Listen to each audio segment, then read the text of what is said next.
Hello বন্ধুরা, নমস্কার সবাইকে। আশা করি ভালো আছেন।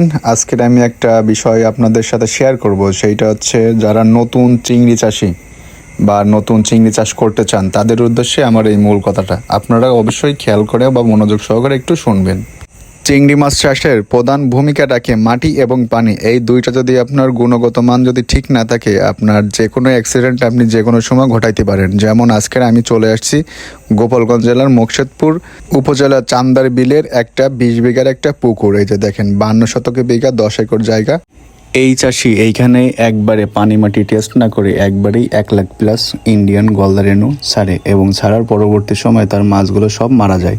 এবং মারা যাওয়ার মূল যে কারণটা সেইটা আপনি আমাদের চিংড়ি এক্সপার্ট টেকনিশিয়ানের থেকে আপনি নিজেরা সরাসরি শোনেন যে এই মাছগুলো আসলে মারা যাওয়ার মূল কারণ কি।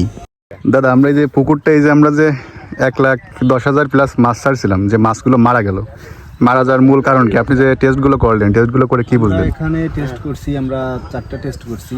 এখানে মাটির পিএইচ টেস্ট করছি, পানির পিএইচ টেস্ট করছি, আয়রন টেস্ট করছি, আর হচ্ছে মোট দর্শন হয়েছে।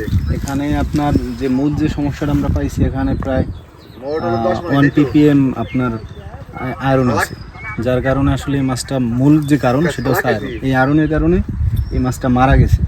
এবং যেখানে আসলে আয়রন থাকে সেখানে অ্যামোনিয়া গ্যাসও রিমুভ করা যায় না। ইউকা অথবা জিওলাইট যেটাই ব্যবহার করেন না কেন, আসলে রিমুভ হবে না।